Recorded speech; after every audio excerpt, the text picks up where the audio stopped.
Assalamualaikum warahmatullahi wabarakatuh. Waalaikumsalam warahmatullahi wabarakatuh. Hamdan wa syukran lillah, salatan wassalaman ala rasulillahi amma ba'd. Faqad qala Allah ta'ala fi kitabihil karim, a'udzu billahi minasyaitonir rajim. Qul innama ana basyarum mithlukum yuha ilayya annama ilahukum ilahu wahid. Faman yarju liqa rabbih falyamal amalan sholihan wala yusyrik bi ibadati rabbih ahada. Amma ba'd. Hadirin rahimani wa rahimakumullah, bersyukur kita kepada Allah karena di pagi hari kita setelah menunaikan sholat tahajud masih ada waktu sejenak untuk memikirkan apa yang diperintahkan Allah kepada kita atau peringatan-peringatan Allah kepada kita.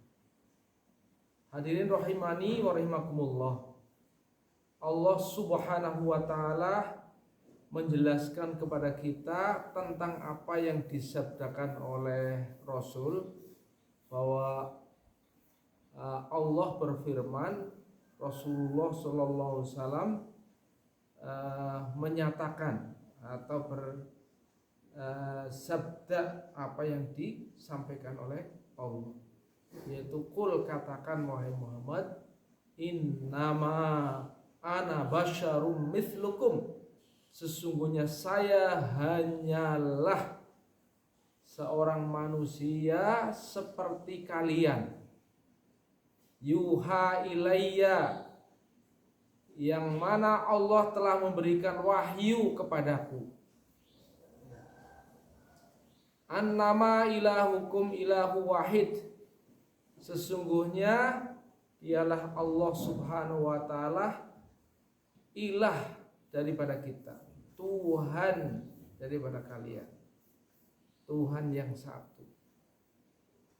Famay yarju liqa rabbih, maka barang siapa yang ingin berjumpa kepada Allah, kepada Tuhannya, falyamal amalan sholiha, maka hendaklah beramal soleh, wala yusyrik bi ibadati rabbih ahada, dan janganlah menyekutukan Allah subhanahu wa ta'ala dengan sesuatu apapun.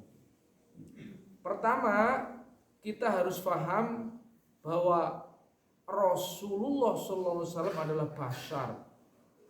Apa bedanya bashar dengan al-insan, dengan manusia, ya, atau an-nas? Seringkali kita membaca bashar itu adalah manusia juga, ya, sama. Cuman lebih menekankan aspek biologis, aspek fisik. Jadi Rasulullah tiada lain adalah bashar, karena memiliki tubuh, memiliki fisik, butuh makan, butuh minum, maka namanya bashar. Seperti kita. Bedanya apa? Yuha ilayya, Allah mewahyukan kepada Nabi Muhammad SAW, sehingga apa yang dikatakan oleh Nabi, wa ma yantiqu 'anil hawa in huwa illa wahyu yuha, yang disampaikan oleh Nabi, yang dikatakan oleh Nabi bukan dari kehendak hawa, bukan keinginan sendiri, tapi wahyu belaka, wahyu Allah subhanahu wa ta'ala. Itu yang perlu kita garis bawahi. Kalau al-insan itu manusia juga, tapi yang ditekankan adalah aspek ruhaniyahnya. Rasulullah SAW adalah seorang manusia yang memiliki aspek ruhaniyah yang sangat tinggi kepada Allah subhanahu wa ta'ala. Tapi kalau anas, manusia pada umumnya, dia adalah memiliki kualifikasi umum yang ada dalam dirinya. Manusia itu Allah ciptakan dan Allah tentukan ajalnya. Huwallazi khalaqakum min tini summa qada ajal. Dialah Allah menciptakan kalian dari tanah, kemudian Allah menentukan ajalnya. Jadi ajal manusia sudah ditentukan Allah, kita pasti akan mati. Oleh karena itu, pikiran yang harus ada dalam diri kita, apa persiapan kita setelah mati. Nah, yang paling penting pesan pada pagi hari ini adalah kita sebagai bashar yang tidak punya wahyu, kita perlu bimbingan, yaitu Al-Quran. Dan Al-Quran itu adalah wahyu, bukan pikiran Nabi. Bahkan seandainya Nabi itu mengada-ada menambahi apa yang datang dari Allah, ya, maka Allah Subhanahu wa taala akan ancam, ya. Walau taqawwala alaina ba'dul aqawil.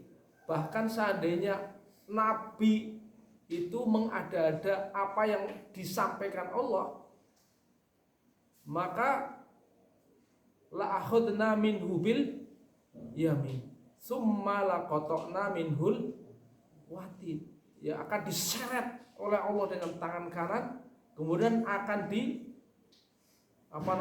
laqata'na, benar-benar akan dipotong, ya, akan dipenggal minhul watin, jantung hatinya. Rasulullah diancam itu oleh Allah. Kalau seandainya Rasulullah mengada-ada apa yang disampaikan oleh Allah, maka la akhadna minhu bil yamin summa laqata'na minhul watin. Jadi betul-betul Al-Quran itu adalah firman Allah Subhanahu wa taala yang disampaikan oleh Rasulullah, dan Rasulullah tugasnya hanya menyampaikan kepada kita semuanya. Oleh karena itu, maka kita bersyukur kepada Allah Subhanahu wa taala karena mukjizat yang Allah berikan kepada Rasul, kita bisa menikmati mukjizat yang paling besar di dunia itu adalah Al-Quran. Dan Al-Quran itu diturunkan secara sempurna sudah, ya, dari A sampai Z. Maka sesungguhnya kalau kita mau menikmati Al-Quran, maka kita akan merasakan betapa lazatnya hidup ini. Untuk itu marilah kita senantiasa bergelut dengan Al-Quran, menghafal Al-Quran, memahami Al-Quran, dan mendakwahkan Al-Quran, supaya Allah Subhanahu wa taala selamatkan kita dan kita mendapatkan syafaat Al-Quran di hari kiamat. Amin ya robbal alamin. Terima kasih atas perhatian, mohon maaf atas segala kekurangan. Billahi taufiq wal hidayah. Wassalamualaikum warahmatullahi wabarakatuh. Waalaikumsalam.